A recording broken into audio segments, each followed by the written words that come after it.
আসসালামু আলাইকুম গাইস। আমরা এক জায়গায় ঘুরতে আসলাম। ঘুরতে এসে এই যে একটা ঝালের বাগান।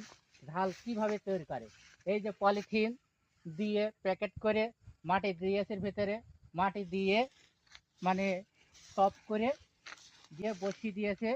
আর অনেক মনে করেন ব্যয়বহুল খরচ হয়েছে।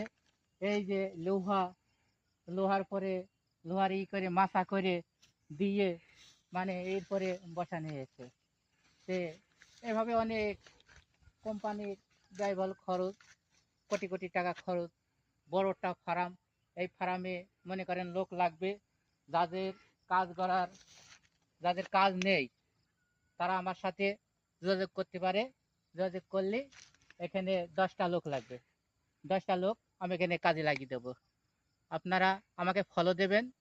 ফলো দিয়ে আমার কাছে ভয়েস দেবেন। ভয়েস দিলে আপনাদের আমি কাজ দিয়ে দেবো।